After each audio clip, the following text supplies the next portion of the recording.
Hello everyone and welcome back to the Irish Mammy channel. Today we're planting carrots, first seeds directly sown in the polytunnel for the spring. The variety I'm sowing today are an early variety. Actually I have a couple of different ones, but the main crop that I am growing is early Nantes. I hope you can see that. Early Nantes 2. Now, Nantes is the proper pronunciation, of course. So early Nantes 2. This particular variety will crop between 12 and 20 weeks time, if they take off well, which hopefully they will. But I know a lot of people have problems growing carrots, getting them to germinate in the first gone off. So over the years I have learned a few tips and I was going to hopefully share them with you today. So germinating problems in the first going off usually stem from the soil, believe it or not. Carrots like to be very shallowly sown, and for that reason, if you're sowing outdoors in kind of rougher soil or rougher ground, they often don't have the proper contact with the soil that they need. So one thing I did learn from growing outdoors at home, even in my raised beds, I mark out my lines for sowing with something quite shallow, and then I fill in that line with very fine seed compost. That just helps them to have the contact with soil when they do germinate. Because the second problem with carrot seed not germinating is that it actually dries out really fast. So carrot seeds are very, very tiny seeds. And they need to be kept moist to germinate. But if they don't have the contact with the soil to help keep them wet, the chances are they're going to dry out. So as well as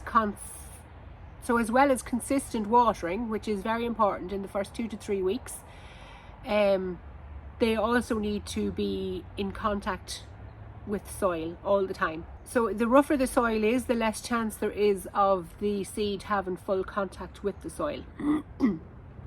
So that's why using just a little small trench of seed compost and sowing your seed directly on top of that is a very good idea. Now I'm very happy with the soil I have. This is a fresh layer of compost, which one would think is not recommended, but I have found it doesn't actually matter. So the important thing is that your bed has not been recently manured. So if you are using animal manures, animal pellets, something like that to fertilize your beds, do not use them on the bed that you're going to sow your carrots in, or parsnips for that matter. It does encourage the roots to spread out to look for the nutrients, and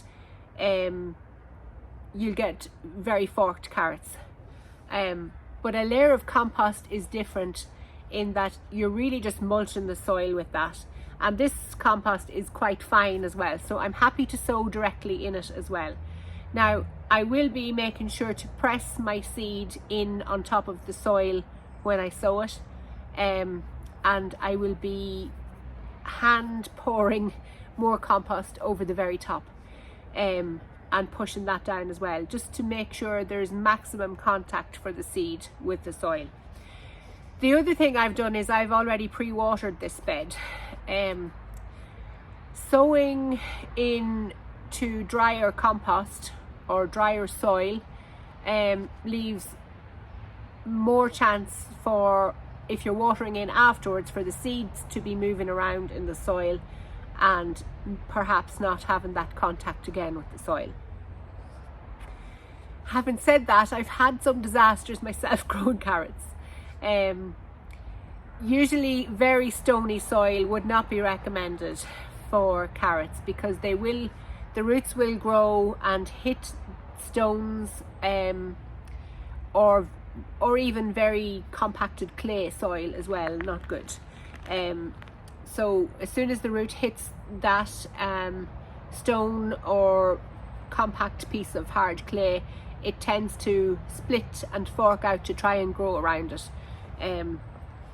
Now, there's nothing wrong with those carrots. They're still edible, perfectly edible.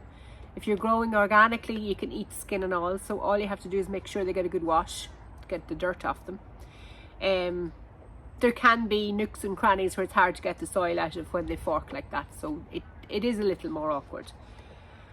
But the benefits, I can guarantee you, of growing your own carrots really outweigh the problems, because the taste of a carrot that you grow yourself is like nothing you've ever tasted before. The carrots you'll buy in the supermarket, no matter whether they're organic or not, are grown for mass production. They're bred for mass production. So they are bred for resistance to disease, resistance to pests, to have tougher skins for traveling, for transportation, and that's the same with a lot of your vegetables. Tomatoes are the very same, all bred for every other trait rather than taste. And the beauty of growing your own varieties yourself is that you can grow for taste alone, and there's a completely different taste from a carrot you grow yourself. It tastes, and carrots are often paired with orange as an accompaniment or as an enhancement flavour wise. If you grow your own carrots, you don't need the orange. There's like a citrusy zest taste that you can get from the carrots you grow yourself that you never get from a carrot that you buy in the supermarket. So I highly recommend growing them. And even if you've had bad luck with carrots in the past, growing them yourself, keep trying, because it really is worth it. Hopefully some of those tips will help. Another tip I have seen is to actually cover the seed. So when you put your row of seed down, put a piece of timber over the top. Now the advantage of this is it helps keep them from drying out, which is one of the biggest problems. So if you put your timber over the top, and the seed will still sprout without light, so it doesn't actually need light to sprout, to germinate. It will need light afterwards, so you have to keep a good eye on them. But put your piece of timber over it, check every day for germination. As soon as you see germination, lift the timber off, or the board, or whatever. Even cardboard would be possible as well. So that's just another tip, and especially if you're in a very warm climate where they're going to dry out even faster. Don't have to worry about that here. But I am growing in the polytunnel, so it is slightly warmer climate in the daytime. So there is a higher chance of them drying out here in the polytunnel too. I personally will be trying to get these watered twice a day, morning and evening roughly. Now it's a bit of a dedication, I admit. Even at home when I only have to go outside the door, it's definitely a dedication. And so even more so here because I have to travel here. However, it's not very far away. But I definitely recommend, unless it's outdoors and raining, I definitely recommend watering twice a day. And even light rain will not water sufficiently. And this is only for the first 2 to 3 weeks until they germinate. Carrots can take a long time to germinate as well. That's another thing to remember. Up to 3 weeks, I would say, is possible with carrots, depending on the time of year when you're sowing. This particular variety that I'm growing, this early Nantes, recommends sowing from February onwards, under cloche or fleece, or obviously in a polytunnel or greenhouse either. So it's very, very cold at that time of year in February, so it's going to take them much longer to germinate. There's less chance of them drying out, true, but there's this balance all the time between moisture and heat, and it can be hard to get it right when you're depending on the weather. So just to remember that it can take up to 3 weeks. I know lots of people get impatient after a week or 2 weeks and think, oh, something's gone wrong, I've done it wrong, or there's something wrong with the seed, or whatever the excuse might be. Only 3 weeks, only to find another week later that they are actually germinating. And they could have replanted the bed at that stage too. So just bear that in mind when you're sowing your seeds. Like I said, this is an early variety. I have one other variety here as well. Now this is an older these seeds are older than I'm growing and quite battered. I'm actually not sure if I have even enough seed in 2 packets of these to fill this whole bed here behind me. I don't think I've ever sown one of these full beds with carrots before, so this is really a luxury for me. But likewise, I then don't know if I have enough seed. So I have back up here, this is Touchon. It's very similar as far as I remember. But of course this is a non-pictorial packet, absolutely 0 details with it, so it's a wing and a prayer. But I will be sowing these as well when I use up all my note seeds. So I'm going to bring you down close up to the bed to give more detail on how I'm sowing my carrots. Okay, so I'm just going to go along the bed here and mark out all my rows with this bamboo stick. Again, shallow rows, about maybe 15 centimeters apart. I think maybe the seed packet might say 20 centimeters, but I always take my chances with these things. I do think I'm growing more intensely maybe than you know, if you're growing outdoors in ridges or something like that, it'd be different. So I plant a little bit more intensely than the seed packet says. So the rows will be 20 centimeters apart. I'll be trying to drop a seed. Now, carrots are notoriously small and difficult to sow at the right distance, and normally they're sown thickly and then thinned out when they start to germinate. But I do try to save seed and not sow very thickly if I can. And in fact, I often use pelleted seed so that it's easier to sow at the correct distance. So you want them about 2 to 3, maybe 2 to 3 centimeters apart each seed. Now, it's difficult to get them dropped at the correct distance, but you can try. The pelleted seed is easier to sow thinly.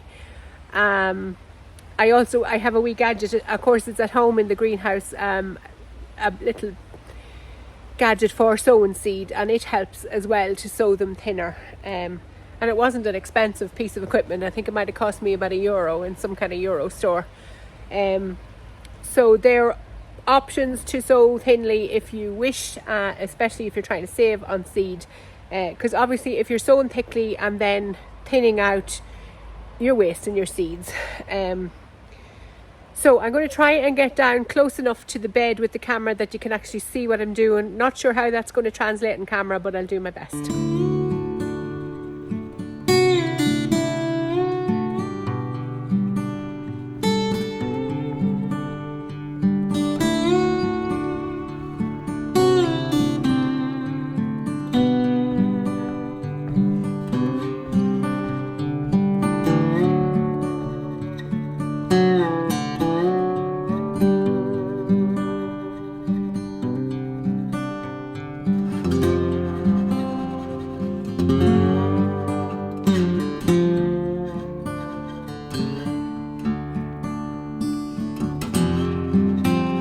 Okay, so that's the drills all done, quite shallow, and again they're only roughly 15 centimeters apart. They say that the distance from the top of your little finger to the top of your thumb is roughly 15 centimeters.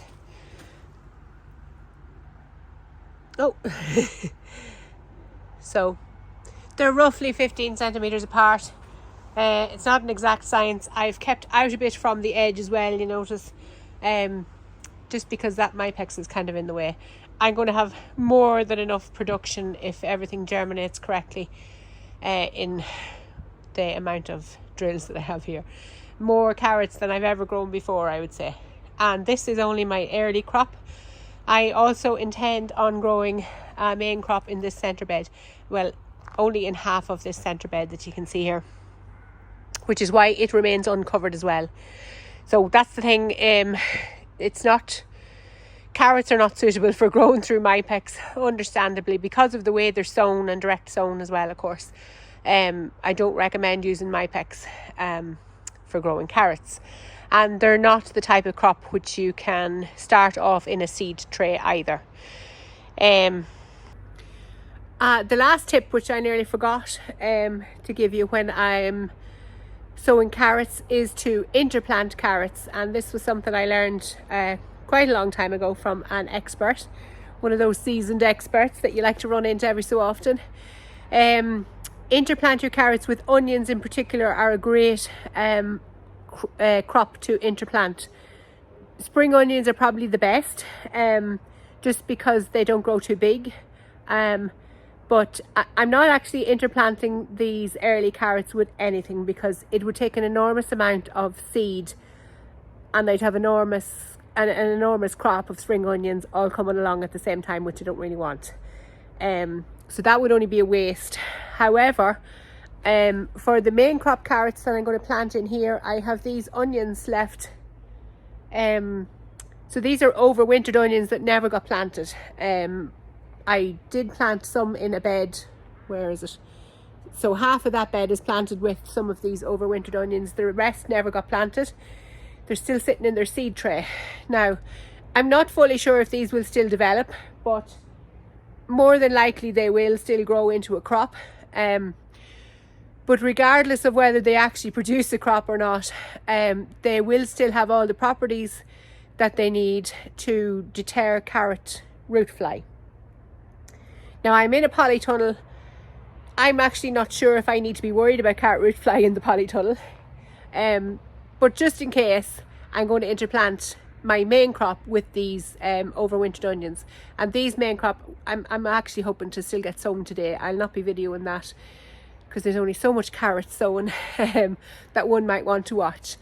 But that's the plan, to interplant my rows of main crop carrots with these onions. Now, these will be bulbing onions, but the main crop carrot will take longer to produce, whereas these onions could probably still be ready by mid to late June. I don't expect the carrots till August, even into September. So just that's another tip to bear in mind, especially if you're sowing on a smaller scale, to interplant your carrots with spring onions.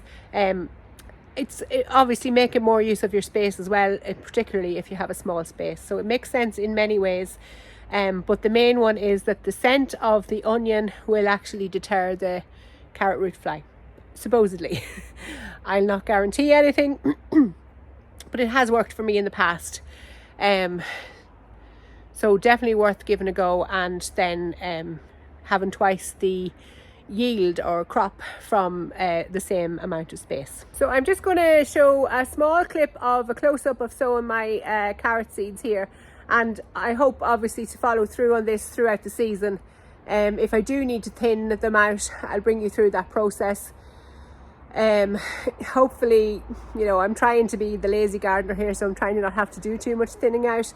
Thinning out is also another attractant for the carrot root fly, so if you can avoid it, it's all the better for your crop in the long run. So with the aim of doing as little work as possible, I'll be trying to sow these quite thinly, and hopefully avoid thinning them out, but you'll still get updates throughout the season, just on their progress, if nothing else.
Okay, so that's the seeds sown there in my carrot bed.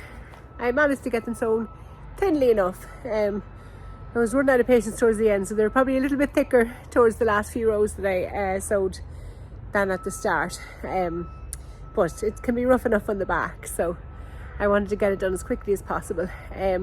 So now I'm just going to go along. I'll have a bucket of compost. So I'm going to spread a little bit of compost. I'm going to crumble it up as fine as I possibly can, a little bit of compost on top of each of those trenches, just to cover over the seed. And then I'm going to go in with the rake and tamp down the compost, rake in some more compost and tamp all down then with the back of the rake. Like, it's a little bit of a laboursome process, but it's all in the name of getting the soil contact with the seeds and to get them to germinate properly. I will then go through and water all over again really intensely. Even the good soaking I gave this compost before I sowed any seed, I can still see dry patches on it. So the drip system hasn't been on here and won't be on, I'm hearing, for another while. So the compost has already started to dry out, even though like it's only here a few weeks, this top layer of compost on the beds. So I'm going to have to watch this bed fairly intensely and be diligent about my watering twice a day. Diligence is not my middle name. So I'll maybe rely on a friend to give a hand as well, if he can. So as you may see, I put the bamboo stick down the centre. That was just as a guide. Obviously I couldn't reach the whole way across the bed because it's pretty much 5 feet wide. So I put the bamboo stick down the centre because you would not see, when you get to the other side to finish the row, you wouldn't see where you'd finished off. So the bamboo stick in the centre was a good guide to just sew along to the bamboo stick and then start on the other side from the bamboo stick. So another wee tip there for sowing small seeds in large beds.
The carrot seeds all put to bed now. One final tip, and I knew I had one more thing and I couldn't think what it was. It took me ages to remember. Sluggo. Now I don't recommend these for a lot of gardening, or using a lot of them in the garden, I should say.